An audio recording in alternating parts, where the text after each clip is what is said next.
Hello friends, तो कैसे हैं आप सब। आई होप आप सब अच्छे होंगे। चलिए हम देखते हैं अपना पॉलिटी एम लक्ष्मीकांत का नेक्स्ट चैप्टर। और आज हमें क्या देखना है, तो आज हमें सबका फेवरेट टॉपिक फंडामेंटल राइट्स देखने हैं, यानी कि मूल अधिकार। हमने 6 चैप्टर्स ऑलरेडी कंप्लीट कर लिए हैं, उनकी प्लेलिस्ट बनी हुई है चैनल पर। आप उन्हें जा कर के सारे के सारे जो वीडियोस हैं उन्हें देख सकते हैं और उनसे कुछ सीख सकते हैं। तो चलिए स्टार्ट करते हैं। अगर आप पहली बार आए हैं तो चैनल को सब्सक्राइब कर लें, वीडियो को लाइक करें, अपने फ्रेंड्स के साथ इसको मन करे तो शेयर भी कर सकते हैं। तो चलिए देखते हैं ये हमारा फंडामेंटल राइट्स यानी कि मूल अधिकार। और ये हम लोग कहाँ से पढ़ रहे हैं, तो ये हम लोग एम लक्ष्मीकांत जो पॉलिटी की बुक है उससे पढ़ रहे हैं। तो चलिए देखते हैं। इससे पहले कि हम अपनी बुक्स में जो सारी चीज़ें दी हैं उसको स्टार्ट करें, उसके पहले कुछ इसका बैकग्राउंड बता देते हैं ताकि समझने में आसानी रहे। और सबसे पहले तो अधिकार क्या है उन्हें ही जान लेते हैं, उसके बाद हम देखेंगे कि मूल अधिकार वगैरह क्या है। पहले हमें ये तो जानकारी हो कि जो अधिकार हैं वो एग्जैक्टली हैं क्या। तो सबसे पहले तो हम यही देखेंगे कि आखिर अधिकार क्या होते हैं। तो जो हमारा फर्स्ट रीडिंग है, और आज हम ये सारी चीज़ें बुक में दरअसल नहीं दी हुई हैं तो हम इसको खुद से ही करवा रहे हैं। आपका मन करे तब भी, ना करे तब भी आप अगर इसको नोट कर लेंगे तो आपके लिए फ़ायदा ही रहेगा। तो चलिए सबसे पहले हम देखेंगे कि आखिर अधिकार क्या होते हैं। तो हमें ये पहले पता होना चाहिए कि अधिकार क्या हैं। तो राइटिंग पे मत जाइएगा, हम सब कुछ बोलते जाएंगे, हमारी इसमें राइटिंग नहीं बनती है। तो हम देखते हैं कि जो अधिकार है, अधिकार जो है इसको अक्सर जो सभ्य समाज की नींव कहा जाता है। सभ्य समाज की नींव कहते हैं, मतलब अखबार नहीं, जो अधिकार हैं उनको सभ्य समाज की नींव माना जाता है। साथ में जो सभ्यता है हमारी, सभ्यता उसको आगे बढ़ाने के लिए, सभ्यता को आगे बढ़ाने के लिए इसे आवश्यक माना जाता है, इसे अति आवश्यक माना जाता है। आगे हम देखते हैं ये जो अधिकार होते हैं ये एग्जैक्टली समाज और संस्कृति को, जो हमारे अधिकार हैं वो समाज और संस्कृति की आधारशिला माने जाते हैं, कि आधारशिला माने जाते हैं। तो ये सारी चीज़ें तो अधिकार को लेकर के हैं, यानी कि अधिकार क्या है, तो जो अधिकार है वो सभ्य समाज की नींव है। इन सभ्यता को बढ़ावा देने के लिए अधिकार अति आवश्यक होते हैं। साथ में हम जो है अधिकारों को समाज और संस्कृति की आधारशिला भी मानते हैं। तो ये तो हो गए अधिकार। अब हम देख लेते हैं अधिकार कितने प्रकार के होते हैं। तब अधिकार तो प्राकृतिक अधिकार जो हमें प्रकृति प्रदत्त हैं, यानी कि जो हमें प्रकृति के द्वारा दिए जाते हैं वो अधिकार। और दूसरा हम देखेंगे मानवीय अधिकार, मानवीय अधिकार, मानवीय अधिकार। और तीसरा हम देखेंगे, पहले इधर तीसरा हम देखेंगे कानूनी अधिकार, कानूनी अधिकार, कानूनी अधिकार। और चौथा हम देखेंगे मूल अधिकार। तो मूल अधिकार को तो पूरा डिटेल में ही हमें पढ़ना है, लेकिन थोड़ी बहुत ओवरव्यू हम यहाँ ले रहे हैं तो अच्छे से इसको करते चलेंगे। तो अब इसको हटा देते हैं, अब हम स्टार्टिंग से देखेंगे अपना एक एक हेडिंग करके। तो सबसे पहला हम देखेंगे प्राकृतिक अधिकार। जो हमारा पहला है वो क्या है, तो वो है हमारा प्राकृतिक अधिकार। और ये जो प्राकृतिक अधिकार है ये एग्जैक्टली क्या है, तो ये हमें प्रकृति के द्वारा प्रदान किए गए हैं, यानी कि प्रकृति प्रदत्त है। और ये मानव तथा पशु पक्षी जो भी हैं इन सभी को ये अधिकार प्राप्त हैं। वैसे भी प्रकृति ने जो भी चीज़ें दी हैं वो बंटवारा करके नहीं दी है, वो ह्यूमन हो या नॉन ह्यूमन हो, सबके लिए लगभग उसने एक जैसे ही चीज़ों को बांट के रखा है। तो जो प्राकृतिक अधिकार है ये हमें प्रकृति के द्वारा दिए गए हैं, मानव और पशु पक्षियों सभी को प्राप्त है। इसमें हम क्या शामिल कर लेंगे, तो इसमें हम शामिल कर लेंगे जैसे बोलना हो गया, बोलना, सूंघना हो गया, सूंघना हो गया, खाना पीना, चलना फिरना, ये सारी जो भी चीज़ें हैं जो हम अपने दैनिक जीवन में करते हैं, ये सारे अधिकार हमें प्रकृति के द्वारा दिए गए हैं। दूसरा हम देखते हैं मानवीय अधिकार। तो जो हमारा सेकंड अधिकार है वो कौन सा अधिकार है, वो है हमारा मानवीय अधिकार, मानवीय अधिकार। तो ये जो मानवीय अधिकार हैं इनके बारे में देखते हैं, इन्हें किसके द्वारा हमें प्रदान किया गया है। तो सर्वप्रथम यूएनओ ने अपने चार्टर 1948 के माध्यम से, चार्टर 1948 के माध्यम से मानवीय अधिकार की व्याख्या की। आगे फिर हम देखेंगे कि इसमें जो इन्होंने ये चार्टर 1948 लाया था, इसमें 30 आर्टिकल्स यानी कि 30 क्या बोलते हैं अनुच्छेद थे, और साथ में एक प्रियम्बल यानी कि एक प्रस्तावना इसमें शामिल थी, एक प्रस्तावना शामिल थी। और ये जो अधिकार हैं यानी कि जो मानवीय अधिकार हैं ये जो मानवीय अधिकार हैं ये विश्व के सभी मानवों को प्राप्त हैं। ये पशुओं को प्राप्त नहीं है, इस बात को याद रखिएगा। मानवों को प्राप्त हैं। और इसका जो गारंटर है यानी कि जो हमें ये मानवीय अधिकार मिले हैं, इसका गारंटर है यूएनओ। इसका जो गारंटर है वो गारंटर ये यूएनओ है। और हम आगे देखते हैं कि इसी के बाद से हमारे यहाँ नहीं पूरे वर्ल्ड में एक डे मनाया जाता है, जिसको हम कहते हैं एग्जैक्टली 10 दिसंबर को मनाया जाता है, और इसे हम ह्यूमन राइट्स डे के नाम से जानते हैं। तो 10 दिसंबर को मनाया जाता है, इसको भी याद रखिएगा। आगे हम देखते हैं अपना जो तीसरा अधिकार है वो कौन सा है। तो हमारा जो तीसरा अधिकार है उसमें आता है कानूनी अधिकार। तीसरे में आएगा कानूनी अधिकार, जिसे हम लीगल राइट्स भी कह देते हैं, लीगल राइट्स। तो ये जो कानूनी अधिकार हैं इन्हें देख लेते हैं। इसमें इंग्लिश में राइटिंग अच्छी बनती है, हिंदी में मेरी राइटिंग नहीं बनती है, इवन इंग्लिश में भी बहुत अच्छी नहीं बनती, जितनी अच्छी कॉपी में बन जाती है।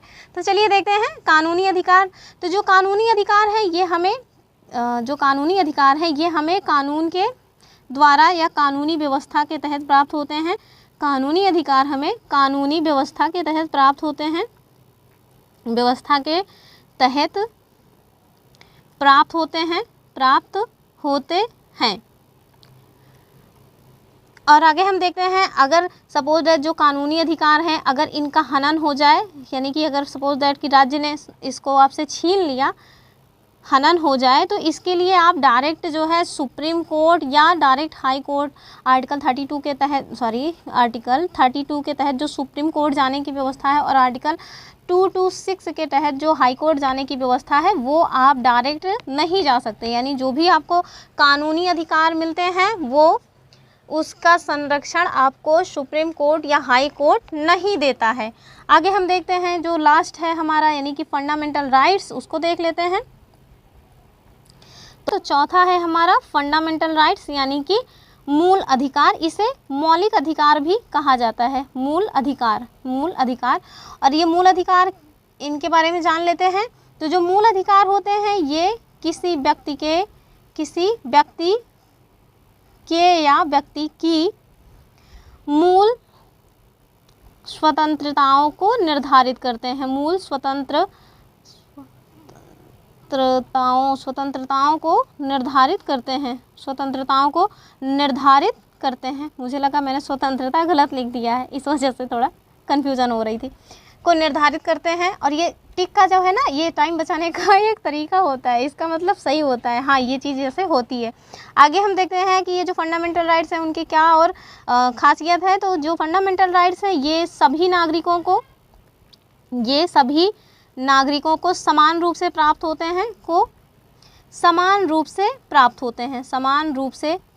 हैं, यानी कि कोई भी व्यक्ति हो उसको फंडामेंटल राइट्स जो है वो इक्वली मिल जाते हैं। तो हम देख लेते हैं, हमने देख लिया फंडामेंटल राइट्स और लीगल राइट्स। तो अब हम थोड़ा सा देख लेते हैं जो फंडामेंटल राइट्स और लीगल राइट्स है, यानी कि fundamental rights and legal rights में थोड़ा बहुत जो डिफरेंस है इसको देख लेते हैं। तो जो फंडामेंटल राइट्स हैं इसमें क्या डिफरेंस है कि ये बाध्यकारी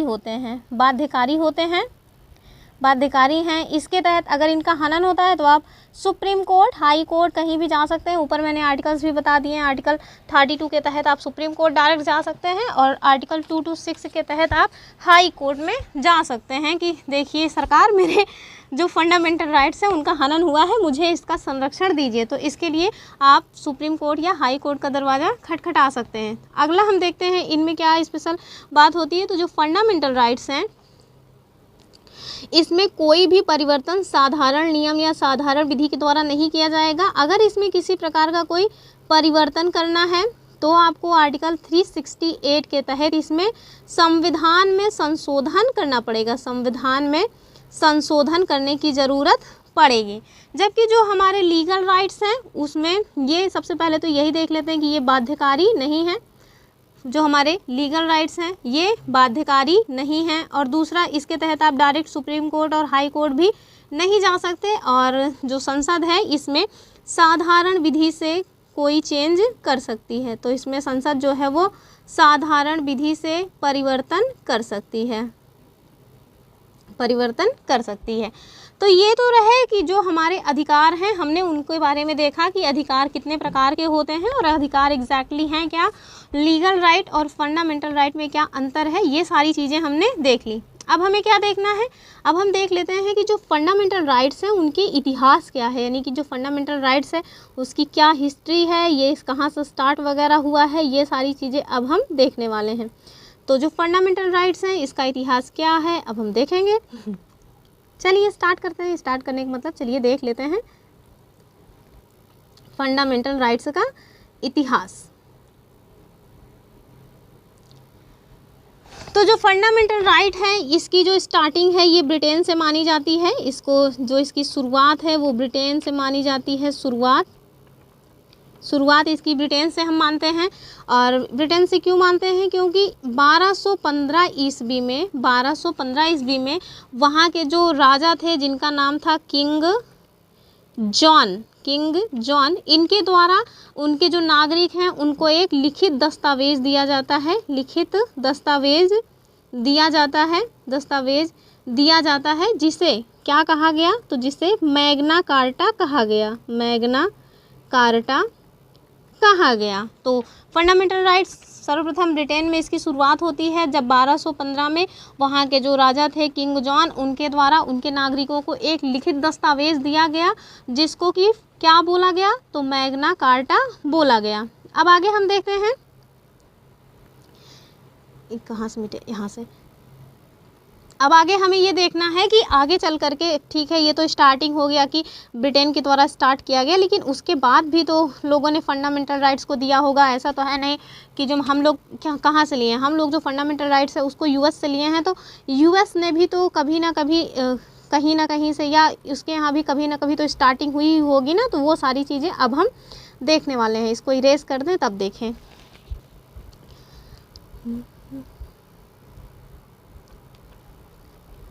तो ये हो गया इरेज। अब हम देख लेते हैं, थोड़ा इसको इंक को पतला करें। ओहो, जितना मैंने डिलीट किया वो फिर से आ गया। तो फिर से इरेज करते हैं, थोड़ा बड़ा करके इरेज करते हैं ताकि जल्दी हो जाए। तो 1 मिनट का टाइम दीजिए थोड़ा सा, क्योंकि अगर पूरा अभी काट देंगे ना तो ये सारी चीज़ें बार बार मुझे लिखनी पड़ती हैं, इस वजह से थोड़ी प्रॉब्लम होती है। तो अब हम आ गए हैं ठीक पोजीशन पे। तो अब हम क्या देखते हैं, हमने देखा 1215 में इसकी शुरुआत हो गई। ब्रिटेन के जो राजा थे किंग जॉन, उनके द्वारा जो लिखित दस्तावेज दिया गया उनके नागरिकों को, जिसको मैग्ना कार्टा कहा गया। अब हम आगे देखेंगे कि ब्रिटेन के बाद 1787 में जो अमेरिका है, जिसको हम यूएस कहते हैं, यहाँ पे फंडामेंटल राइट्स की चर्चा होती है। फंडामेंटल राइट्स की यहाँ चर्चा होती है। आगे चल कर के फिर इन्होंने अपने संविधान में कब इसको जगह दे दी, तो 1791 में यूएस ने फंडामेंटल राइट्स को अपने संविधान में, कॉन्स्टिट्यूशन में अपने जगह दी। और कॉन्स्टिट्यूशन में इन्होंने जगह तो दी, लेकिन इसका नाम फंडामेंटल राइट्स ना रख करके बिल ऑफ राइट्स रखा। तो जो यूएस है इन्होंने अपने मतलब कि कॉन्स्टिट्यूशन में बिल ऑफ राइट्स नाम से फंडामेंटल राइट को स्थान दिया। अब हम आगे देखेंगे। इसके बाद फिर 1789 में हम देखते हैं जो फ्रांस है, यानी कि जो फ्रांस इन्होंने अपने संविधान में इसे शामिल किया। फिर आगे चल कर के हमने देखा कि जब हमारा संविधान बना तो हमने भी अपने संविधान में फंडामेंटल राइट्स को जगह दी है। तो ये तो हो गया इसका इतिहास। अब हम देखते हैं कि भारत देश में जो फंडामेंटल राइट्स है इसकी स्टार्टिंग कैसे हुई, या आज हमारे संविधान में फंडामेंटल राइट्स को जो स्थान मिला है इसकी शुरुआत क्या रही है। ये सारी चीज़ें हम देख लेते हैं कि भारत में फंडामेंटल राइट्स का क्या इतिहास रहा है। भारत में फंडामेंटल राइट्स का इतिहास। तो चलिए देखते हैं। तो हम देखेंगे कि सर्वप्रथम 1895 में सर्वप्रथम 1895 में जो बाल गंगाधर तिलक जी हैं, तिलक जी इनके द्वारा एक विधेयक लाया जाता है जिसका नाम था स्वराज विधेयक। तो सर्वप्रथम इसी विधेयक में बाल गंगाधर तिलक जी के द्वारा फंडामेंटल राइट्स की चर्चा होती है। फिर आगे हम देखेंगे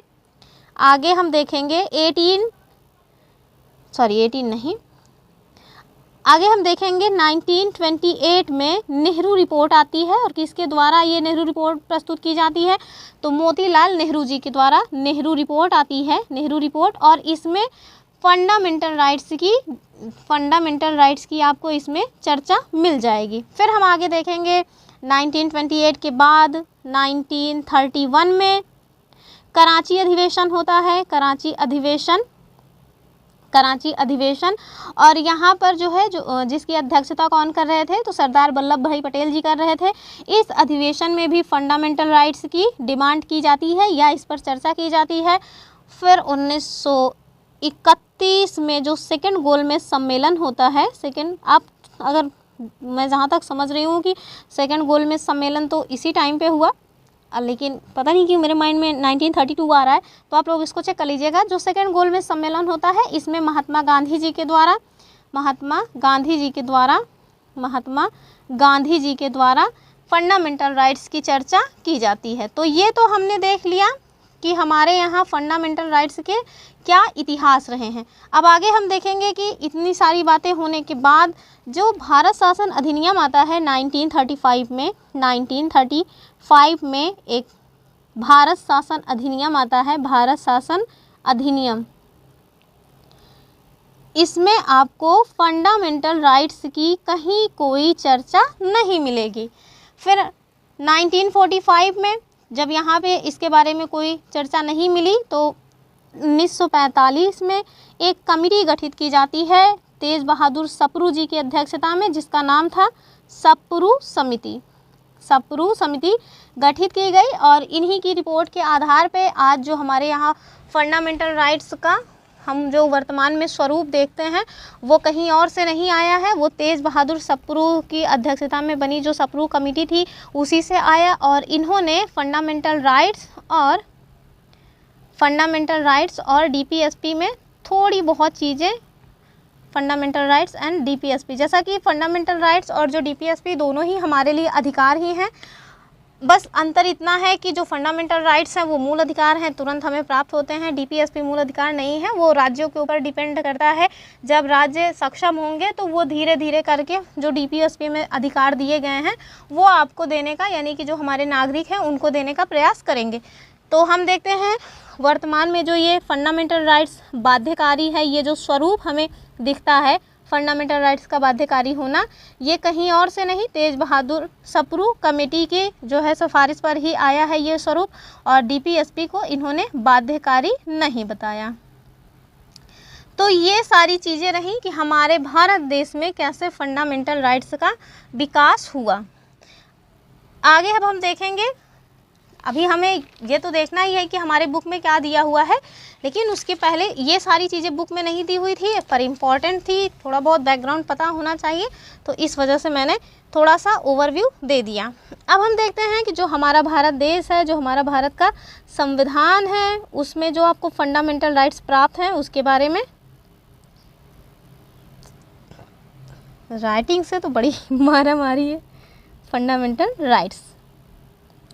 तो हम देखेंगे हमारा जो संविधान है उसका जो भाग 3 है, भाग 3, इसी भाग 3 में आपको आर्टिकल 12 से आर्टिकल 35 तक फंडामेंटल राइट्स की चर्चा मिल जाती है। लेकिन आर्टिकल 12 से पूरा आर्टिकल 35 डायरेक्ट फंडामेंटल राइट्स नहीं है, यानी कि आपको इसमें पूरे के पूरे आर्टिकल्स में डायरेक्टली ऐसा नहीं मिलेगा कि राज्य के द्वारा कुछ अधिकार दिए जा रहे हों। इसमें आपको दिखेगा कि आर्टिकल जो 12 है, आर्टिकल 12, आर्टिकल 13, आर्टिकल 33, आर्टिकल 34 और आर्टिकल 35, ये ना इनडायरेक्टली फंडामेंटल राइट्स हैं, इनडायरेक्टली हैं।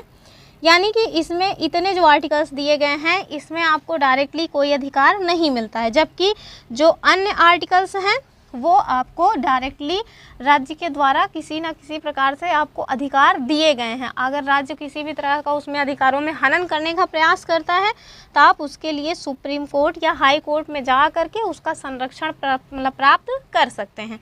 तो ये तो रहे। ऐसा भी याद रखिएगा कि ये मतलब कि आर्टिकल 12 से 35 में जो भी हैं आप इन्हें 2 पार्ट्स में डिवाइड कर लें, कहीं ऐसा लिखा नहीं है, पर जानकारी के लिए आप इसको डिवाइड कर सकते हैं, क्योंकि जब आप देखेंगे जब स्टार्ट होगा फंडामेंटल राइट्स तो उसमें आपको पता चलेगा कि आर्टिकल 14 से एग्जैक्टली फंडामेंटल राइट्स शुरू हो रहे हैं। तो चलिए उसको भी देख लेते हैं, काहे लिए वो छूट जाए। तो एक चीज़ मैंने हालांकि बता ही दिया, फिर से बता रहे हैं कि जो फंडामेंटल राइट्स हैं उसको हमने यूएस से लिया है और भाग 3 को मतलब कि फंडामेंटल राइट्स जो है भाग 3 उसको मैग्ना कार्टा बोला जाता है। ये सारी चीज़ें बुक में भी दी हुई हैं। एक ओवरव्यू और दे देते हैं कि जो हमारे पास वर्तमान में फंडामेंटल राइट्स हैं वो टोटल 6 हैं। जो हमारे पास फंडामेंटल वर्तमान में है वो 6 है। पहले ये 7 हुआ करते थे, लेकिन जो 7 में एक कम हो गया। और कौन सा कम हुआ है? तो संपत्ति का जो अधिकार है, संपत्ति का अधिकार, ये अब फंडामेंटल राइट्स नहीं रह गया। इसको 44वां संविधान संशोधन के द्वारा इसको यहाँ से हटा करके आर्टिकल 300A में रख दिया गया, जो कि भाग 12 में आएगा। तो ये तो रहे एक छोटी छोटी बातें जो आपको जाननी चाहिए। अब हम देखते हैं कि हमारे बुक में क्या लिखा हुआ। तो चलिए देख लेते हैं फिर क्या है हमारी बुक में। तो हमारी बुक में पहले ही जो कि हमने पहले ही बताया है वही बता रहे हैं कि संविधान के भाग 3 में आर्टिकल 12 से 35 तक मूल अधिकारों का विवरण दिया गया है। इस संबंध में जो हमने प्रावधान लिया है वो अमेरिका संविधान से लिया हुआ है या उनसे हम प्रभावित रहे हैं। संविधान के भाग 3 को भारत का मैग्ना कार्टा कहा जाता है। और मैग्ना कार्टा क्या था वो मैंने आपको बताया ही है कि 1215 में वहाँ के यानी कि ब्रिटेन के जो राजा थे किंग जॉन, उन्होंने अपने जो नागरिक हैं उनको एक अधिकार पत्र दिया जिसका नाम था मैग्ना कार्टा। इसमें एक लंबी एवं विस्तृत सूची न्यायोचित मूल अधिकारों का उल्लेख किया गया है। किसमें? तो फंडामेंटल राइट्स में। वास्तव में मूल अधिकारों के संबंध में जितना विस्तृत विवरण आपको हमारे संविधान यानी कि भारत के संविधान में मिलेगा, उतना व्यापक विवरण आपको यूएस के भी संविधान में नहीं मिलेगा। जबकि हम लोग यूएस के संविधान से ही प्रेरित होकर के अपने संविधान में फंडामेंटल राइट्स का प्रावधान किए हैं, फिर भी हमारा जो फंडामेंटल राइट्स है वो अधिक व्यापक है। आगे हम देखते हैं।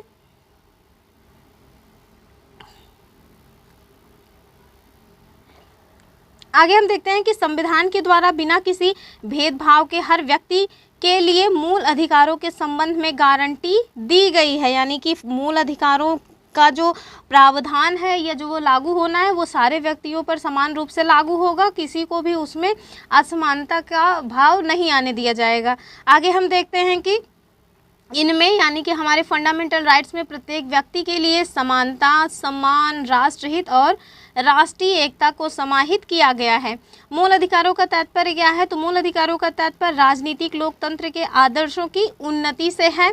ये जो अधिकार हैं देश में व्यवस्था बनाए रखने एवं राज्य के कठोर नियमों के खिलाफ नागरिकों की आज़ादी की सुरक्षा करते हैं। इसी वजह से कहा जाता है जो फंडामेंटल राइट्स हैं वो नागरिकों के राज्य के खिलाफ दावे हैं, राज्य के खिलाफ दावे हैं। ये डायरेक्टली स्टेटमेंट पूछा जाता है, खिलाफ दावे हैं। आगे हम देखते हैं कि ये जो फंडामेंटल राइट्स हैं विधानमंडल के कानून के क्रियान्वयन पर तानाशाही को मर्यादित करते हैं। यानी कि विधानमंडल जो है कोई ऐसा कानून बना करके हमसे हमारे फंडामेंटल राइट्स को छीन नहीं सकती है।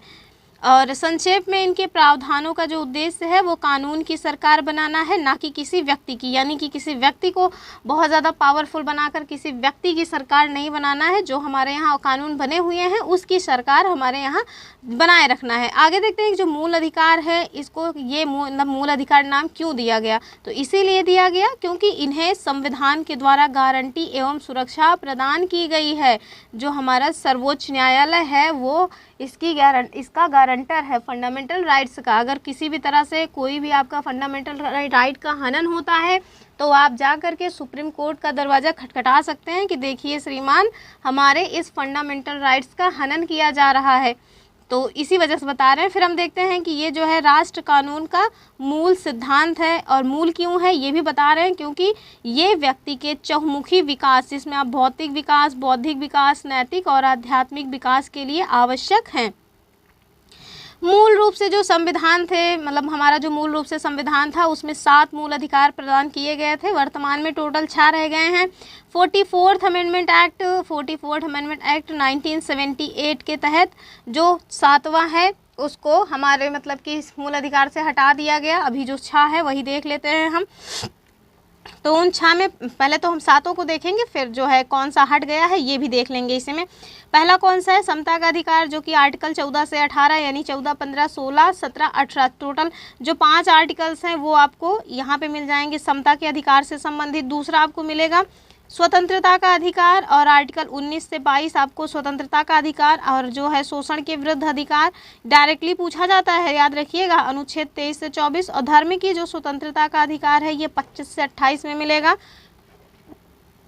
संस्कृति और शिक्षा के संबंध में जो भी अधिकार हमें दिए गए हैं वो, यानी कि अपनी संस्कृति की सुरक्षा करना, अपने संस्कृति का संरक्षण करना, साथ में आप जिस टाइप का एजुकेशन लेना चाहें, चाहे वो आप मदरसा में पढ़ना चाहें मदरसा में पढ़ें, क्रिश्चियन स्कूल में पढ़ना चाहें तो क्रिश्चियन स्कूल में पढ़ें। तो ये सारी चीज़ें जो आपको सुरक्षित रखने का अधिकार मिलता है, ये आपको संस्कृति और शिक्षा संबंधी अधिकार यानी कि आर्टिकल 29 और 30 के भीतर मिलेगा।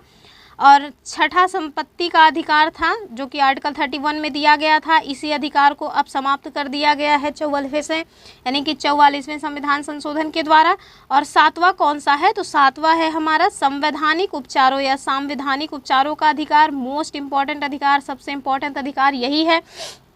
इवन ये इतना इम्पॉर्टेंट है कि इसे कि BR अम्बेडकर जी ने इसको संविधान की आत्मा कहा है, यानी कि सोल ऑफ द कॉन्स्टिट्यूशन। और ये इतना इम्पॉर्टेंट क्यों है? क्योंकि जो इसके तहत आप अपने अगर किसी अधिकार का हनन होता है तो डायरेक्ट सुप्रीम कोर्ट जा सकते हैं आर्टिकल 32 के तहत कि श्रीमान देखिए हमारे इस फंडामेंटल राइट का हनन किया जा रहा है। तो ये मूल जो मतलब कि फंडामेंटल राइट्स का संरक्षण करने का जो सुप्रीम कोर्ट की शक्ति है ये यही से जो है मिलती है उसको, आर्टिकल 32 के तहत ही। आगे हम देखते हैं कि हालांकि जो संपत्ति का अधिकार है उसको 44वें संविधान संशोधन अधिनियम 1978 के द्वारा मूल अधिकारों की सूची से हटा दिया गया है। इसे संविधान के भाग 12 में आर्टिकल 300 का के तहत कानूनी अधिकार बना दिया गया है, और इस तरह अभी केवल मूल अधिकार 6 हैं। तो मैंने अभी ने जो पीछे हमने देखा उसमें हमने बताया ये कि जो कानूनी अधिकार हैं इसके लिए आप डायरेक्ट मतलब कि सुप्रीम कोर्ट या डायरेक्ट हाई कोर्ट नहीं जा सकते हैं। आगे हम देखते हैं कि मूल अधिकार की क्या विशेषताएं हैं। तो मूल अधिकारों को संविधान में निम्नलिखित विशेषताओं के साथ सुनिश्चित किया गया है, जिसमें आपको पहली विशेषता मिलेगी कि उनमें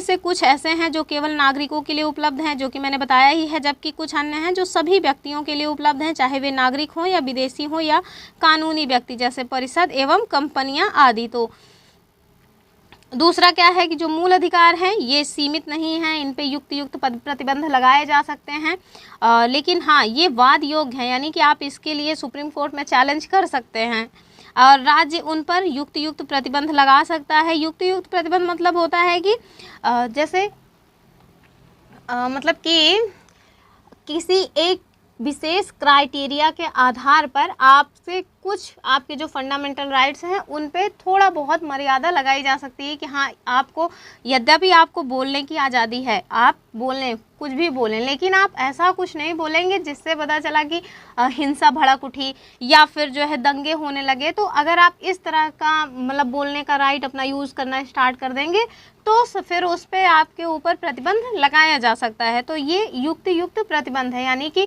कहीं हिंसा ना भड़कने पाए। आपको सम्मेलन करने का अधिकार है लेकिन आपको हड़ताल करने का अधिकार है, बंद करने का अधिकार नहीं है कि पता चला बंदी हो गई है चारों तरफ। तो ये सारे अधिकार है मतलब कि आपको तो जो हमारे फंडामेंटल राइट्स हैं ये असीमित नहीं है, लेकिन हाँ वाद योग्य होते हैं। राज्य उन पर युक्त प्रतिबंध लगा सकती है या लगा सकता है।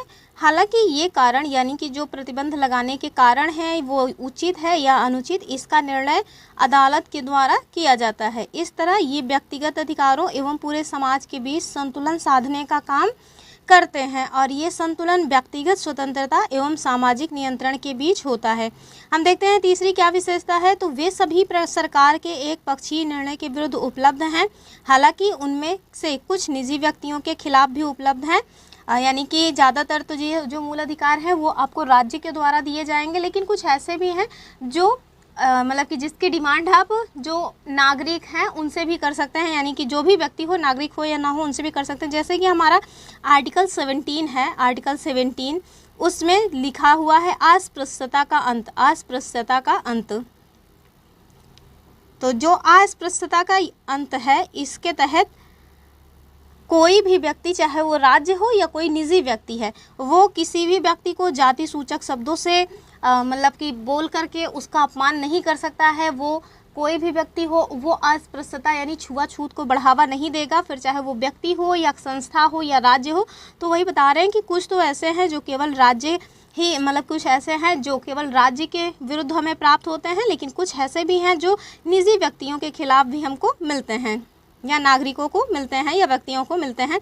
अब हम देखते हैं इनमें से कुछ नकारात्मक विशेषताओं वाले होते हैं। जैसे कि आपने देखा होगा, बहुत सारे टीचर्स ने यही बताया है कि जो फंडामेंटल राइट्स हैं उनकी प्रवृत्ति नकारात्मक है, नकारात्मक है, और जो डीपीएसपी हैं, डीपीएसपी इनकी जो प्रवृत्ति है वो सकारात्मक है, सकारात्मक है। तो जब तक हमने लक्ष्मीकांत नहीं पढ़ा था हमको भी यही पता था, यूट्यूब पे टीचर्स ने ज़्यादातर यही बताया। जबकि जो हमारे फंडामेंटल राइट्स हैं वो नकारात्मक प्लस सकारात्मक हैं, ज़्यादातर उसमें जो प्रावधान है वो नकारात्मक ही हैं कि राज्य ये नहीं करेगा, राज्य वो नहीं करेगा, राज्य ऐसा नहीं करेगा नागरिकों के साथ। लेकिन कुछ ऐसे भी हैं जो सकारात्मक हैं, जैसे आर्टिकल 21A है, जिसके तहत बताया जाता है 6 से 14 साल के बच्चों को शिक्षा दी जाएगी, यानी कि वो देने की बात कर रहा है, मना ही नहीं कर रहा है किसी चीज़ को। तो इसी वजह से कहा जाता है कि जो हमारे फंडामेंटल राइट्स हैं उनमें कुछ नकारात्मक विशेषता है, जैसे राज्य के प्राधिकार को सीमित करने से संबंधित, जबकि कुछ सकारात्मक होते हैं, जैसे व्यक्तियों के लिए विशेष सुविधाओं का प्रावधान। और जो हमारे फंडामेंटल राइट्स हैं ये न्यायोचित हैं, ये व्यक्तियों को अदालत जाने की अनुमति देते हैं जब भी इनका उल्लंघन होता है। तो हम आर्टिकल 32 के तहत सुप्रीम कोर्ट जा सकते हैं और आर्टिकल 226 के तहत हम हाई कोर्ट में जा सकते हैं। आगे देखते हैं कि उन्हें, यानी कि जो फंडामेंटल राइट्स हैं इन्हें उच्चतम न्यायालय के द्वारा गारंटी व सुरक्षा प्रदान की जाती है, यानी कि हमारे फंडामेंटल राइट्स का जो संरक्षक है वो सुप्रीम कोर्ट है। हालांकि पीड़ित व्यक्ति सीधे उच्चतम न्यायालय जा सकता है, यह आवश्यक नहीं है कि वह केवल उच्च न्यायालय के खिलाफ ही वहां अपील लेकर जाए, यानी कि आप चाहे सुप्रीम कोर्ट जाएं चाहे हाई कोर्ट जाएं, आपको दोनों ही अधिकार प्राप्त हैं अगर आपके फंडामेंटल राइट्स का हनन हुआ है तो। अब हम देखते हैं कि जो फंडामेंटल राइट्स हैं ये अस्थाई नहीं है, यानी कि कानून बना करके नहीं, संविधान में संशोधन करके इन्हें का निलंबन किया जा सकता है, लेकिन जो इनका निलंबन होगा वो अस्थाई नहीं है, वो भी अस्थाई है। कुछ टाइम तक के लिए ही इनका निलंबन हो सकता है, हमेशा के लिए इनका निलंबन नहीं होगा।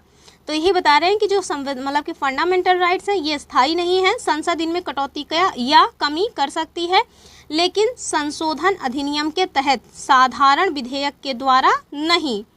ये सब संविधान के मूल ढांचे को प्रभावित किए बिना किया जा सकता है, यानी कि आप जो भी उनका, यानी कि जो हमारा फंडामेंटल राइट्स है उसमें जो भी आप निलंबन वगैरह कर रहे हैं उसमें ध्यान रखना होगा कि हमारा जो संविधान है उसका मूल ढांचा प्रभावित ना हो। और मूल ढांचा क्या है? मूल ढांचा कुछ नहीं है, जो हमारा सुप्रीम कोर्ट है वो टाइम टाइम पर केसेस को लेकर के हमेशा बताता जाएगा कि क्या है हमारे संविधान का मूल ढांचा। तो उसमें एग्जैक्ट कहीं संविधान में नहीं लिखा हुआ है कि हमारे संविधान के मूल ढांचे में ये है ये है ये है, तो ऐसा नहीं है। ये तो हमारे सुप्रीम कोर्ट के दिमाग की उपज है मूल ढांचा। कई सारे वाद, मतलब कि कई सारे जो है मुकदमों के बाद उसमें सुप्रीम कोर्ट ने बहुत सारी चीज़ों को मतलब मूल ढांचे के भीतर लाया हुआ है। इसको जब हम जब आर्टिकल्स पढ़ने लगेंगे इसे फंडामेंटल राइट में ना, तो बहुत डिटेल में दिया हुआ है, तो उसी में देखेंगे। और हम देखते हैं कि जो मूल अधिकार हैं, मूल अधिकार के संशोधन को अध्याय 11 में विस्तार से समझाया गया। यानी दरअसल जो चैप्टर 11 है इसका ना, उसमें संविधान में संशोधन वगैरह है, तो किस तरह से आप फंडामेंटल राइट्स में कुछ संशोधन कर सकते हैं, ये सारी प्रक्रिया का जो वर्णन है वो आपको चैप्टर 11 में मिल जाएगा। अब हम देखते हैं राष्ट्रीय आपातकाल की सक्रियता के दौरान, यानी कि अगर भारत देश में राष्ट्रीय आपातकाल लगा हो तो उस टाइम पे जो आर्टिकल 20 है और आर्टिकल जो 21 है उनको छोड़ करके जो अन्य अधिकार हैं इनका निलंबन किया जा सकता है। तो ये वैसे भी पूछा जाता है कि कौन से हैं जो अस्थायी हैं, तो उसमें हो जाएगा आर्टिकल 21 और आर्टिकल 20। आगे हम देखते हैं आर्टिकल 19 में उल्लिखित 6 मूल अधिकारों को तब तक स्थगित किया जा सकता है जब युद्ध या विदेशी आक्रमण के आधार पर राष्ट्रीय आपातकाल की घोषणा की गई हो। यानी कि अगर हमारे भारत देश में जो आपातकाल लगाया गया है वो किस पे लगाया गया है, तो विदेशी आक्रमण के आधार पर, या फिर यानी कि जब भी विदेशी आक्रमण के आधार पर जब राष्ट्रीय आपातकाल लगता है तो जो हमारा आर्टिकल 19 है जिसके तहत हमें 6 मतलब कि बोलने की जो आज़ादी मिलती है, वाक एवं अभिव्यक्ति की स्वतंत्रता, उस पर प्रतिबंध लगाए जा सकते हैं। आगे देखते हैं राष्ट्रीय मतलब कि अगर सशस्त्र विद्रोह यानी कि आंतरिक आपातकाल के आधार पर हमारे यहाँ राष्ट्रीय आपातकाल लगा है तो आर्टिकल 19 में जो अधिकार मिले हुए हैं उनको स्थगित नहीं किया जाएगा। सीधी सी बात है, अगर विदेशी आक्रमण के आधार पर राष्ट्रीय आपातकाल लगा है तो आर्टिकल 19 ये निलंबित होगा, और अगर सशस्त्र विद्रोह या आंतरिक आपातकाल के आधार पर लगा है तो आर्टिकल 19 निलंबित नहीं होगा। आगे देखते हैं कि राष्ट्रीय आपातकाल के दौरान मूल अधिकारों का निलंबन आपको मतलब जो चैप्टर 16 है उसमें बताया गया है। और आर्टिकल 31A संपत्ति आदि के अधिग्रहण पर कानून की रक्षा, इसके द्वारा यानी आर्टिकल 31 का के द्वारा इनके क्रियान्वयन की सीमाएं हैं। अब हम देखते हैं आर्टिकल 31 खा ये क्या करता है, तो कुछ अधिनियमों और विनियमों का विधि मान्यीकरण जो कि नवी सूची में शामिल किया गया है, और अनुच्छेद 31 गा कुछ निदेशक तत्वों को प्रभावी करने वाली विधियों की व्यावृत्ति आदि से संबंधित है। आगे हम देखते हैं 10वीं क्या विशेषता है, तो सशस्त्र बलों, अर्धसैनिक बलों, पुलिस बलों, गुप्तचर संस्थाओं और ऐसी ही सेवाओं से संबंधित जो भी सेवाएं हैं उनके क्रियान्वयन पर संसद के द्वारा प्रतिबंध आरोपित किया जा सकता है।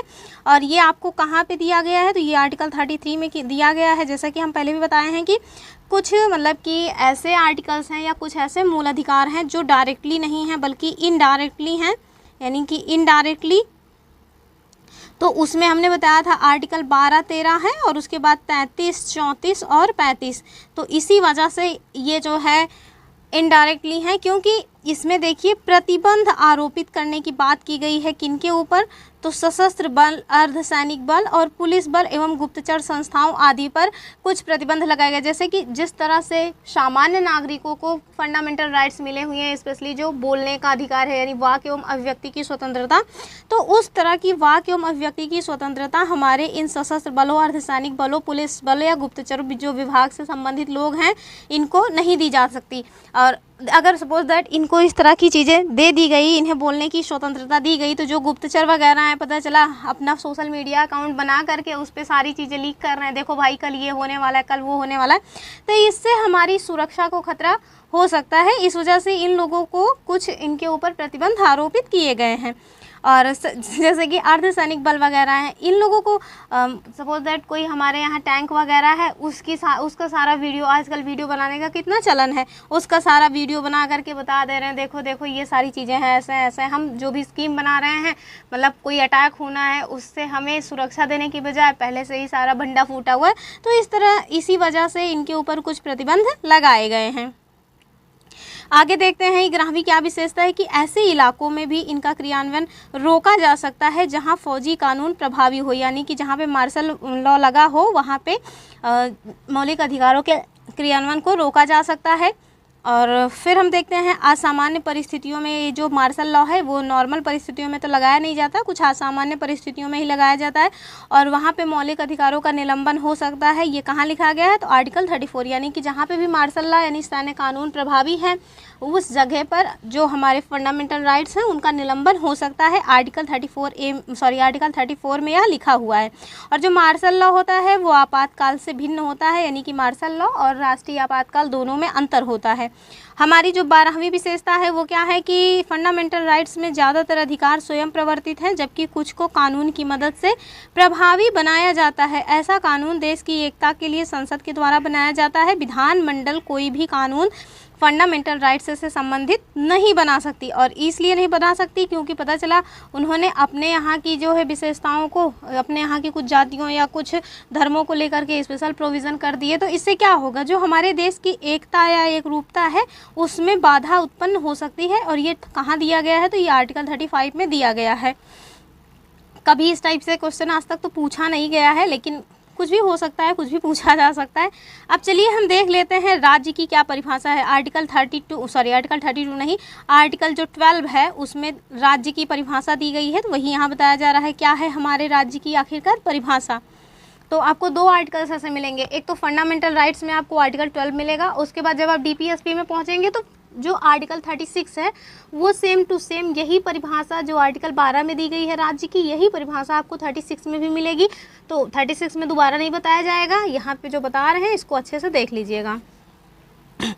हम देखते हैं मूल अधिकारों से संबंधित विभिन्न उपबंधों में राज्य शब्द का जो प्रयोग है वो किया गया है। इस तरह इसे अनुच्छेद 12 के मतलब भाग 3 के अनुच्छेद 12 में रखा गया है। इसके उद्देश्य से अब हम देखते हैं कि क्या इनमें शामिल है, एग्जैक्टली राज्य के भीतर क्या शामिल है वो हम देख लेते हैं। तो पहला क्या है, पहला है हमारा कार्यकारी एवं विधायी अंगों को संघीय सरकार में क्रियान्वित करने वाली सरकार और भारत की संसद। तो जो राज्य की मतलब कि हमारी जो संसद है और जो अन्य राज्यों वगैरह में सरकार वगैरह है, इन सब को हम क्या मानेंगे, तो ये सारी जो है राज्य के भीतर आएंगी। फिर हम देखते हैं दूसरा क्या है, राज्य सरकार के विधायी अंग, यानी राज्य सरकार के जो भी विधायी अंग है वो और उनको प्रभावित करने वाली जो सरकार है और जो राज्य का विधानमंडल है जिसमें हम देखते हैं विधानसभा और विधान मतलब परिषद, ये सारी चीज़ें भी राज्य के भीतर आएंगी। तीसरा सभी स्थानीय निकाय जिसमें आप नगर पालिका देखेंगे, पंचायत, जिला बोर्ड, सुधार, न्यास आदि भी क्या हैं, तो ये भी राज्य के भीतर आएंगी। और अन्य सभी निकाय अर्थात वैधानिक या गैर संवैधानिक प्राधिकरण जैसे LIC हो गया, ONGC हो गया, शेल आदि भी कहाँ आएंगी, तो राज्य के भीतर आएंगी। इवन जो हमारा गवर्नमेंट स्कूल होता है ना, जो प्राइमरी स्कूल होता है वो भी राज्य के भीतर आएगा। प्राइमरी स्कूल वगैरह भी राज्य की सीमा का मतलब कि उसे भी हम राज्य ही मानेंगे। आगे हम देखते हैं इस तरह राज्य को विस्तृत रूप से परिभाषित किया गया है। इसमें शामिल इकाइयों के जो कार्य हैं उनको अदालत में तब चुनौती दी जा सकती है जब मूल अधिकारों का हनन हो रहा हो। उच्चतम न्यायालय के अनुसार कोई भी निजी इकाई या एजेंसी जो बतौर राज्य की संस्था काम कर रही है वो आर्टिकल 12 के तहत राज्य के अर्थ में आ जाती है। अब हम देखते हैं मूल अधिकारों से असंगत विधियां। तो हम देखते हैं आर्टिकल 13 में ये बताया गया है। तो जो आर्टिकल 13 है यह घोषणा करता है कि मूल अधिकारों से असंगत या उनका अल्पीकरण करने वाली विधियां शून्य होंगी। तो ऐसे तो समझ आएगा नहीं, ऐसे बता देते हैं, थोड़ा सा समझ आ जाएगा। जैसे जो हमारे फंडामेंटल राइट्स हैं, सपोज दैट ऐसा कोई कानून बनाया गया, सपोज दैट ये एक कानून बना और ये जो कानून है ये पूरा का पूरा हमारे फंडामेंटल राइट्स का हनन नहीं कर रहा है, इसका कुछ हिस्सा ऐसा है जो हमारे फंडामेंटल राइट्स का हनन कर रहा है। तो जिस टाइम तक, जिस मतलब कि जहाँ तक या जिस ये कहें कि जितनी दूर तक का जो वो कानून है वो जहाँ तक हमारे फंडामेंटल राइट्स का हनन करेगा उसको वहाँ तक कट कर दिया जाएगा। कट करने का मतलब इसको शून्य घोषित कर दिया जाएगा। बाकी जो अन्य विधियाँ हैं वो वैसे की वैसे लागू रहेंगी जैसे कानून बनाया गया है। तो इसका केवल इतना ही मतलब कि इतना ही इसका मतलब है।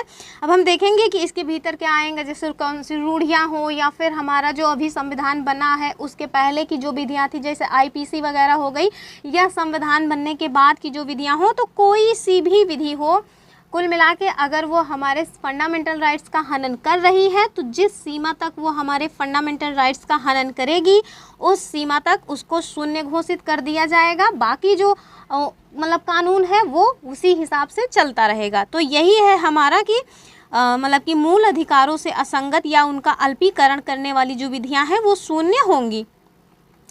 आगे हम देखते हैं दूसरे शब्दों में ये न्यायिक समीक्षा योग्य है, यानी कि इनका जो हमारा सुप्रीम कोर्ट है वो न्यायिक समीक्षा कर सकता है। और ये जो शक्ति है वो उच्चतम न्यायालय आर्टिकल 32 और उच्च न्यायालय आर्टिकल 226 के तहत मतलब उच्चतम न्यायालय और उच्च न्यायालय दोनों को प्राप्त है, और जो सर्वोच्च न्यायालय है इसको आर्टिकल 32 के तहत, और जो हाई कोर्ट्स हैं इनको 226 के तहत ये अधिकार मिला हुआ है।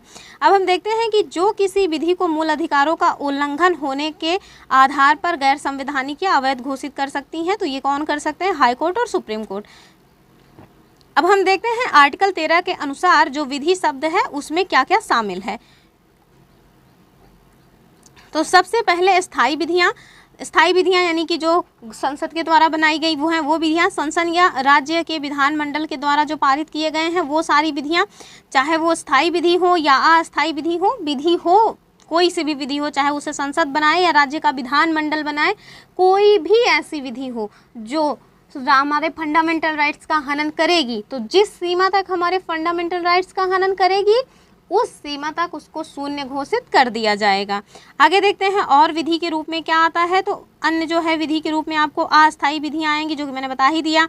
और अस्थायी विधियों के भीतर क्या आता है, तो ये बता रहे हैं कि इसमें जैसे राज्यपाल या राष्ट्रपति के द्वारा अध्यादेश, यानी कि होता है ना जब संसद का कोई एक सदन काम में मतलब कि काम ना कर रहा हो तो उस टाइम राष्ट्रपति के द्वारा अध्यादेश ला करके कोई कानून बना दिया जाता है, उसी तरह की व्यवस्था राज्यों में भी है। तो वो बता रहे हैं कि जो ये अस्थायी विधियां हैं इन पर भी ये प्रावधान लागू होगा।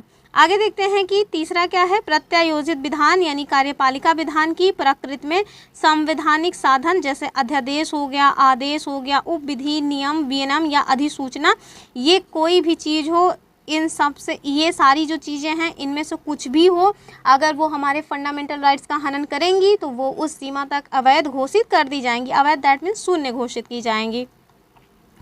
विधि के गैर विधायी स्रोत जैसे विधि का बल रखने वाली रूढ़ी या प्रथा, तो रूढ़ी या प्रथा मतलब होता है कि कोई ऐसी परंपरा है जो सदियों से चली आ रही है, लेकिन अगर वो भी हमारे फंडामेंटल राइट्स का हनन करेगी तो उसको भी शून्य घोषित कर दिया जाएगा सुप्रीम कोर्ट और हाई कोर्ट के द्वारा। आगे हम देखते हैं ना केवल विधान बल्कि उपरोक्त में से किसी को अदालत में मूल अधिकारों के हनन पर चुनौती दी जा सकती है, यानी अवैध घोषित किया जा सकता है सुप्रीम कोर्ट या हाई कोर्ट के द्वारा। अब हम देख लेते हैं जो हमारे फंडामेंटल राइट्स हैं उनके बारे में, मतलब कि इसमें आपको सारे आर्टिकल्स मिल जाएंगे, कौन कौन से आर्टिकल्स फंडामेंटल राइट में शामिल हैं। तो ये सारी सूचियाँ बुक में दी हुई हैं। हम देखते हैं सबसे पहला हमारा क्या था, तो सबसे पहला था हमारा समता का अधिकार। हमने 12-13 देख लिया, चूँकि 12 से जो है 35 तक हमारे फंडामेंटल राइट्स हैं, तो हमने 12 देख लिया। 12 में क्या था, राज्य का जो परिभाषा है वो थी। 13 में क्या था कि अल्पीकरण करने वाली विधियां शून्य होंगी। अब हमें 14 से लेकर के 32 तक देखना है, जिसमें जो 31 है वो निरस्त ही हो चुका है। 33, 34 और 35 भी हमने देख ही लिया। तो अब हम देखते हैं अपना समता का अधिकार, जो कि हमें आर्टिकल 14 से आर्टिकल 18 के भीतर मिलता है। तो एक ओवरव्यू यहाँ दिया गया है, आगे बुक में बहुत ही अच्छे से पूरा एकदम विस्तार में समझाया गया, तो हम लोग यहाँ केवल ओवरव्यू देखते हुए चलेंगे। तो सबसे पहला आर्टिकल है आर्टिकल 14, और ये क्या कहता है कि विधि के समक्ष एवं विधियों का समान संरक्षण। और दूसरा क्या है, तो दूसरा है हमारा आर्टिकल 15, और इसमें 5 आधारों पर विभेद यानी कि असमानता का व्यवहार नहीं किया जाएगा। और वो 5 आधार कौन सा है, तो पहला तो है धर्म, दूसरा है मूलवंश, तीसरा है लिंग, चौथा है जन्मस्थान, इन्होंने 5वां नहीं दिया है, 5वां है जाति। तो धर्म, मूलवंश, लिंग, जन्मस्थान और जाति के आधार पर राज्य के द्वारा विभेद नहीं किया जाएगा, इसके लिए प्रतिषेध किया गया है। आर्टिकल 15 में प्रतिषेध मीन्स होता है मनाही की गई है। आगे हम देखते हैं अगला हमारा तीसरा कौन सा है, तो तीसरा है आर्टिकल 16, और आर्टिकल 16 में भी इन्हीं आधारों पर लोक नियोजन में यानी कि जो सरकारी नौकरियां वगैरह होती हैं उनमें किसी भी तरह की असमानता नहीं की जाएगी। ये आपको कहाँ बताया गया है, तो ये हमें बताया गया है आर्टिकल 16 में। हालांकि आर्टिकल जो 16 है इसमें आपको 1-2 चीज़ और भी मिल जाएगा, यानी कि 15 में तो केवल 5 ही आधार दिए गए हैं, जबकि जो हमारा आर्टिकल 16 है उसमें 2 आधार और जोड़े गए हैं। और वो 2 आधार और कौन से हैं, तो इसमें हो जाएगा आपका धर्म हो जाएगा, वंश हो जाएगा, जाति होगा, लिंग होगा, जन्म स्थान, उसके साथ साथ निवास स्थान भी इसमें जोड़ा जाएगा। तो इनके आधार पर भेदभाव नहीं किया जाएगा। और मतलब कि आगे देखते हैं आगे क्या है, आगे है हमारा अस्पृश्यता का अंत यानी आर्टिकल 17। अस्पृश्यता दैट मीन्स होता है छुआछूत। तो छुआछूत के अंत को लेकर के जो प्रावधान किए गए हैं ये आर्टिकल 17 में मिलेंगे। और आर्टिकल 18 में मिलेगा सेना या विद्या संबंधी सम्मान के अलावा और कोई भी उपाधि नहीं दी जाएगी, यानी कि जो उपाधियों का निषेध किया गया है वो आर्टिकल 18 में किया गया है। यानी कि राज्य के द्वारा आपको महाराजा धीराज इस टाइप की उपाधि नहीं दी जाएगी। जैसे पहले जो राजा वगैरह थे बहुत बड़ी बड़ी उपाधियां लिया करते थे। इवन विक्रमादित्य तो इतनी बड़ी उपाधि हो गई थी कि उसको 14 शासक लिए थे, यानी कि 14 शासक थे जो विक्रमादित्य की उपाधि लिए थे। आगे फिर हमने देखा जो अंग्रेज आए तो उन्होंने भी इस कुप्रथा को आगे बढ़ाया। राय बहादुर तो कौन बहादुर, दुनिया भर की उपाधियाँ दी। तो ये सारी जो उपाधियाँ हैं इन पर निषेध किया गया है। राज्य के द्वारा कोई उपाधि किसी को नहीं दी जाएगी। हाँ, आप आपस में एक दूसरे को कुछ भी बुला सकते हैं। जैसे कोई किसी को मतलब कि द्रोणाचार्य कह सकता है, कोई किसी को राजा कह सकता है, कोई अपने बच्चे को महाराजा कह सकता है। तो ये सारी जो उपाधियां हैं आपस में लोग एक दूसरे को दे सकते हैं, लेकिन जो राज्य है राज्य के द्वारा किसी भी तरह की उपाधि नहीं दी जाएगी। और इसी को लेकर के जो हमारे यहाँ वर्तमान में दिया जाता है भारत रत्न, पद्म विभूषण, पद्म भूषण, ये सारी चीज़ें जो मतलब कि दिए जाते हैं ना, उसमें भी ये मुद्दा उठा था कि ये जो है ये उपाधियां हैं इन पर भी निषेध करना चाहिए। कुछ दिनों के लिए इवन 1-2 साल तो दिया भी नहीं गया था, इस पे बंद भी लगा दिया गया। फिर आगे चल के इंदिरा गांधी जी की सरकार आती है, उन्होंने कहा कि ये सारी चीज़ें जो दी जाती हैं वो पुरस्कार हैं ना कि उपाधि, तो इन्हें जो है आप एज अ पुरस्कार दें। इससे क्या होता है, इससे लोगों में प्रोत्साहन आता है अच्छे अच्छे काम को करने का। और जो उपाधि है इसको उपाधि के तहत नहीं रखा जाएगा। और इसके साथ ही ये भी प्रावधान किया गया कि जिन लोगों को भी, जैसे सपोज दैट किसी को भारत रत्न मिला हुआ है, किसी को भारत रत्न, किसी को क्या आप समझिए कि जो सचिन तेंदुलकर जी हैं उनको भारत रत्न मिला हुआ है, सचिन तेंदुलकर जो हैं उन्हें भारत रत्न मिला हुआ है। तो जो सचिन तेंदुलकर जी हैं वो अपने नाम के आगे या अपने नाम के पीछे ये लिख नहीं सकते कि भारत रत्न सचिन तेंदुलकर, नहीं। अगर ऐसा वो करते हैं तो उनसे ये उपाधि छीनी जा सकती है। उपाधि दैट मीन्स पुरस्कार छीना जा सकता है, क्योंकि अगर आप इस तरह की चीज़ें लिखते हैं तो उससे क्या होगा, उससे ना समानता का उल्लंघन होगा। इस वजह से इसका निषेध किया गया है। कोई भी व्यक्ति जिन्हें भी भारत रत्न दिया जाता है उसका वो उपयोग नहीं कर सकते अपने नाम के आगे या पीछे। आगे हम देखते हैं हमारा जो स्वतंत्रता का अधिकार है वो आर्टिकल 19 से आर्टिकल 22 के भीतर आपको मिलेगा। और इसमें हमें 6 प्रकार मतलब कि जो स्वतंत्रता का अधिकार है इसमें 6 प्रकार की जो 6 प्रकार की नहीं, जो हमें 5 प्रकार की स्वतंत्रता दी गई है इसमें देख लेते हैं। सबसे पहले तो हमें 6 प्रकार की जो ये स्वतंत्रता है, यानी कि जैसे आपको मिलेगा वाक एवं व्यक्ति की स्वतंत्रता, दूसरा है संघ या मतलब सम्मेलन बनाने की स्वतंत्रता, तीसरा है संचरण मतलब कि कहीं भी आने जाने की, और कहीं भी निवास करने यानी कि कहीं भी बस जाने की, और वृत्ति यानी कि आर्टिकल 19 में ही वृत्ति मतलब होता है कहीं पर भी व्यापार करने की स्वतंत्रता। तो जो ये हमें आर्टिकल 19 के तहत 6 प्रकार की स्वतंत्रता दी गई है इसके बारे में बताया गया है। आगे हम देखते हैं आर्टिकल 20। जो आर्टिकल 20 है वो कहता है कि अपराधों के लिए दोष सिद्धि के संबंध में संरक्षण। और आर्टिकल 21 प्राण एवं दैहिक स्वतंत्रता आर्टिकल 21 में आएगा। ये सब बहुत विस्तार से आगे दिया हुआ है, तो यहाँ केवल एक ओवरव्यू लेके चलते हैं। जो नहीं दिया है वही हम आपको बताते चलेंगे। जैसे आर्टिकल 21A है प्रारंभिक शिक्षा का अधिकार, और इसको बाद में जोड़ा गया है। जो भी प्रावधान आप देखेंगे जिसमें भी बगल में ABCD लिखा रहेगा वो समझ लीजिए कि जब हमारा संविधान लागू हुआ था उस टाइम पे वो हमारे संविधान में शामिल नहीं था, बाद में इसको संविधान संशोधन करके जोड़ा गया है। आपको बता दें कि कब ये जोड़ा गया था, तो ये था 86th अमेंडमेंट एक्ट, जहाँ तक मुझे आ रहा है शायद 2002 था या 2002 ही था, एक बार इसको चेक कर लीजिएगा।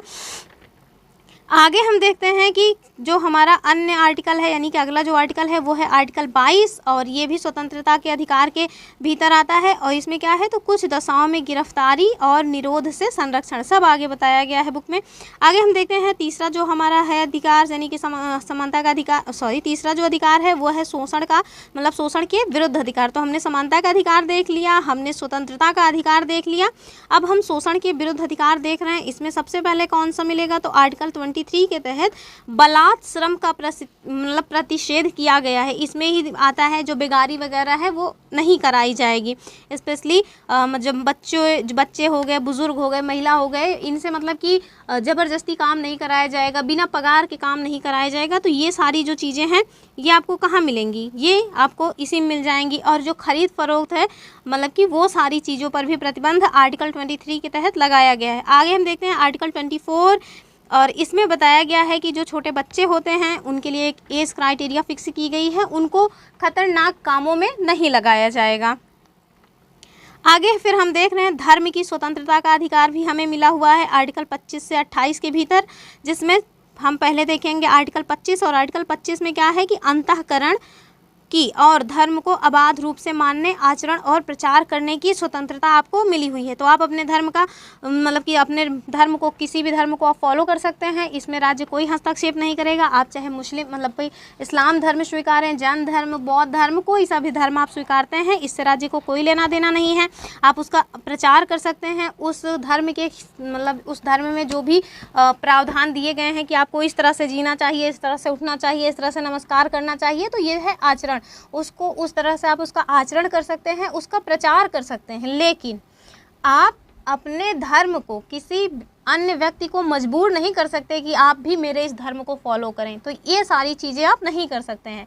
बाकी आप उसे मानें, आचरण करें, उसका प्रचार प्रसार करें, ये सारी चीज़ें आपको मिलती हैं आर्टिकल 25 के तहत। आगे हम देखते हैं आर्टिकल जो 26 है वो हमें धार्मिक कार्यों के प्रबंध की स्वतंत्रता देता है। और हम ये आगे देखते हैं जो हमारा आर्टिकल 27 है, ये हमें किसी धर्म की अभिवृद्धि के लिए कर यानी टैक्सेस के लिए मनाही करता है। यानी कि आप जो हमारी सरकार है वो हमारे ऊपर या किसी भी अन्य धर्म, सपोज दैट वर्तमान में हमारे यहाँ हिंदू धर्म की सरकार है, ऐसा मान लेते हैं कि आज जो हमारे यहाँ सरकार है वो हिंदुओं की सरकार है, तो ये लोग यानी कि हमारी जो संसद है वो ये नहीं कह सकती कि हम लोग जो मुस्लिम हैं उनसे अब जजिया लेंगे। जैसे कि पहले क्या था, पहले जो राजा वगैरह थे यानी कि जो सुल्तान थे, जो मुसलमान वगैरह थे, वो लोग हिंदुओं से टैक्स लिया करते थे, जजिया कर लेते थे, तीर्थ कर लिया करते थे। तो इस तरह के जो कर की व्यवस्था थी वो अभी आप नहीं कर सकते हैं। ये हमें इसकी मनाही या इसकी स्वतंत्रता हमें कहाँ मिलती है? तो मतलब कि आर्टिकल 27 में राज्य किसी भी तरह का किसी भी धर्म के ऊपर टैक्स नहीं लगाएगा। हाँ, वो कुछ फ़ी वगैरह लगा सकता है, फ़ीस लगा सकता है। जैसे आपको हज करने जाना है तो उसकी जो भी फ़ीस वगैरह है वो तो आपको देना ही पड़ेगा। फ्री में तो आपको राज्य घुमाएगा नहीं कि भाई आप चलो, हम आपको खाना भी दे रहे हैं, कपड़ा भी दे रहे हैं और साथ में आपके लिए गाड़ी की भी व्यवस्था कर रहे हैं। इवन वहाँ आप चले जाएंगे तो आपके लिए लिफ्ट की भी व्यवस्था करेंगे। तो ये सारी चीज़ें नहीं, आपसे कुछ फ़ीस तो वसूली जा ही सकती है। आगे हम देखते हैं जो हमारा आर्टिकल कौन सा है, तो आर्टिकल 28 है। इसमें आपको क्या मिलता है, तो किसी मतलब कि कुछ शिक्षा संस्थानों में धार्मिक शिक्षा या धार्मिक उपासना में उपस्थित होने के बारे में स्वतंत्रता दी गई है। फिर हम देखेंगे जो हमारी संस्कृति और शिक्षा से संबंधी अधिकार है, इसमें 2 आर्टिकल शामिल हैं। पहला कौन सा है, तो आर्टिकल 29 है। और इसमें क्या प्रावधान किया गया, जो अल्पसंख्यक हैं उनकी भाषा, लिपि और संस्कृति की सुरक्षा, यानी कि जो अल्पसंख्यक लोग हैं वो अपने भाषा का, अपने लिपि का और अपनी संस्कृति का संरक्षण कर सकते हैं।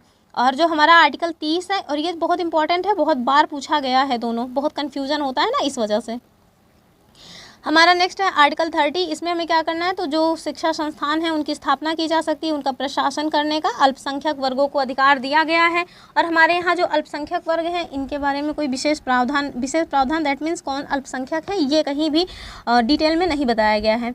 आगे हम देखते हैं जो हमारा अंतिम मौलिक अधिकार है वो है आर्टिकल 32, मोस्ट इम्पॉर्टेंट मौलिक अधिकार है। और इसका नाम क्या है कि संवैधानिक उपचारों का अधिकार, आर्टिकल 32। और हम देखते हैं कि मूल अधिकारों को प्रवर्तित कराने के लिए उच्चतम न्यायालय जाने का जो अधिकार है वो आपको आर्टिकल 32 के तहत मिलता है। इसमें शामिल यानी कि जब आप सुप्रीम कोर्ट जाएंगे तो सुप्रीम कोर्ट 5 प्रकार की रिट जारी करता है, वो आपको यही बताया गया है, जिसमें आएगा बंदी प्रत्यक्षीकरण, परमादेश, प्रतिषेध, उत्प्रेषण और अधिकार परीक्षा। ये सारी चीज़ें आगे हम देखेंगे डिटेल में।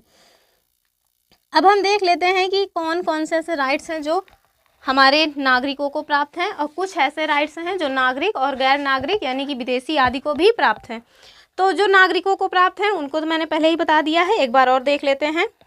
तो एक बार और देखने में क्या जा रहा है, तो हम देख लेते हैं कि पहले तो 15 देखिए, 16, 19, 29, 30 टोटल इतने हैं जो केवल और केवल नागरिकों को प्राप्त हैं। तो हमारे 15 के भीतर क्या है, धर्म, मूल वंश, जाति, लिंग, जन्म स्थान के आधार पर विभेद, तो ये हमें मिला ही है। और 16 क्या है, तो लोक नियोजन में विषय के अवसर की समानता, ये भी हमने देख ही लिया। और 19 में क्या है, मतलब कि वाक एवं स्वतंत्र, मतलब वाक एवं स्वतंत्रता की, वाक एवं अभिव्यक्ति की स्वतंत्रता थोड़ा।